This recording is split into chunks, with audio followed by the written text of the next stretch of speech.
Considering its age and its system, it is surprising that some mainline railways were using the old Edmondson ticketing system right up until 1989. This is a system introduced in the 1840s, being used in the same year as the World Wide Web was being developed. But let's wind the clock back a few years or so to British Rail. British Rail had seen a revival, so to speak, thanks to its new intercity lines, and were reaping the benefits of its success. The railway wanted to capitalise on this and improve on old antiquated systems, and the first thing they wanted to improve on was tickets. The Edmondson scheme was simple. Stations would hold pre-printed tickets for local and popular destinations and have blank tickets on hand to write in destinations that were more obscure. To help work out the fare, each station would have a book or a chart and would have to calculate the amount due. Not only was this time consuming, but it was easy for incorrect fares to be charged. In the age of computing, British Rail knew it could do better. In 1986, British Rail introduced two brand new systems across the network. The first was the All-Purpose Ticketing Issuing System, or APTIS for short. The system held a lot of data, much more than the Edmondson system. For the first time, route restrictions could be shown. Specific train times could be used, and instead of each person getting a ticket, up to 9 people can be included on just one bit of paper.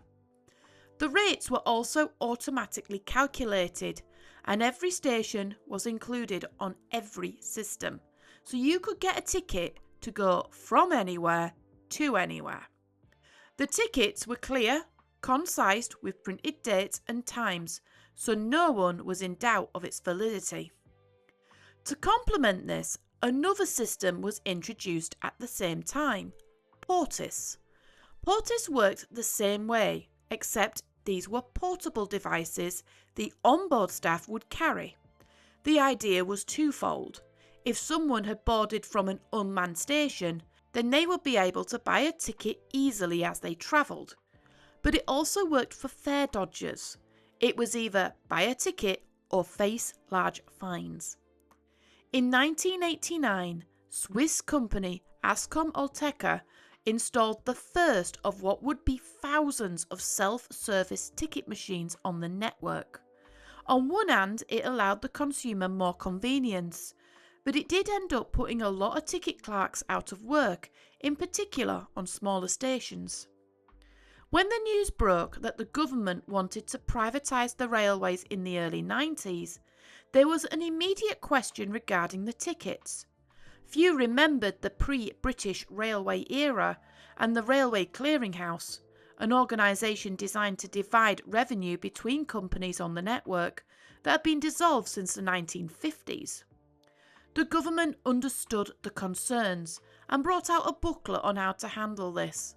They recognised that the main way that people got their tickets was self-service, but acknowledged even this system had its limits. The solution was a brand new system called Tribute. Each private railway would contribute and partnered with German company Schlumberger. The Tribute system would take over where the clearinghouse left off and automatically separate the revenue depending on the ticket chosen. Its parent company, Tribute Limited, would also help develop new technology for its self-service kiosks, including touchscreen interfacing while utilising automatic vending, including real-time updating for live train times. For the customers, the introduction of Tribute was so nondescript it was barely noticed. In the early trial days, the only difference was a different type of ticket. But after a bit of trial and error, tickets were soon back on the yellow and orange card everyone was used to. The only variance between Aptis and Tribute was a very slight difference in the font. The end of the 1990s spelt the end of the Aptis system. Tribute had proven its worth and was proven to be a stable and adaptable platform. When new thermal printers were produced, It was more work to adapt the hardware than the software, unlike Aptis, which simply couldn't manage. In 2005, the Aptis system was shut off for good, with the last station, Walton-on-the-Naze, signing up. But Tribute was not without faults.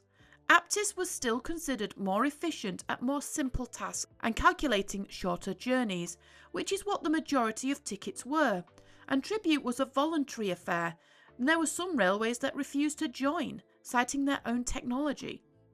Considering this, the initial take-up was slow, and was seen more at travel centres than at stations. In 1998, another new system was announced by the now renamed SEMA Group, calling it Advantix.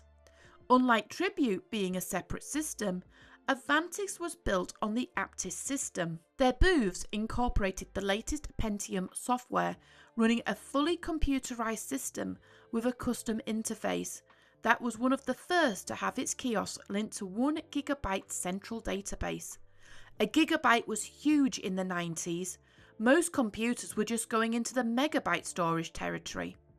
SEMA Group also looked and successfully used card payment systems on kiosks for the first time.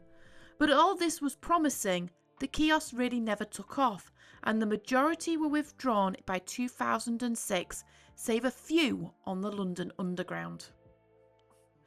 Schneid and Bachmann were the next to put their machines into the fray, and they were one of the more successful companies, with over 1,500 machines installed. It was the most durable, with a steel body, a 7-litre coin box, new software running XP, and for extra security, an alarm sounder in case of theft, plus a coin and note verifier to look for counterfeits. Despite all this tech, its footprint was relatively small, making it ideal for smaller unmanned stations, especially for those in Scotland. But the best, by far, was the Fujitsu Star. Its origins go back long before Aptis was even a thought. Back in the 1960s, International Computer Limited was formed. Its goal was to be a key leader in computing all around the world and focused on data analysis. Fujitsu had supplied this company before, but seeing its potential, snapped up a majority share in 1990 before buying the rest in 2001 and renaming the company Fujitsu Services. The services had dabbled in railways before and invented several applications to help give customers up-to-date information. In 2003, they launched STAR, or Station Terminal, for Advanced Rail. This was trialled alongside existing systems such as the ageing Aptis and its replacement Tribute, as well as other privately owned terminals on the South West Railway. In less than a year, the railway signed up, and other railways would follow. Again, the interface was touchscreen and ran under Microsoft. We don't give much thought to the little square box in the corner of the station, but thanks to companies such as these, it takes the stress out of buying tickets. Recently, with the evolution of mobile application technology, the majority of tickets are purchased via an app, and with a QR scanner, it gives the conductor all the required information in real time. Technology has progressed so much that conductors don't even need to read the information, as the scanner checks everything for them, right down to the timing. The new tech also helps in stations as well, with new automatic scanning barriers. Not only do these barriers help with the prevention of fare dodging, but it also acts as a deterrent for those who want to cause trouble for getting too close to the tracks. It is likely that we will see a shift from the orange and yellow tickets that we used to onto the mobile devices, but who knows? Trends are strange, and I'm glad to see that the Railway Museum has actually gained a few of these older machines to preserve them, and they're ready to view in the warehouse. Just if you buy a ticket from them, just don't be expecting it to be valid if you try and use it.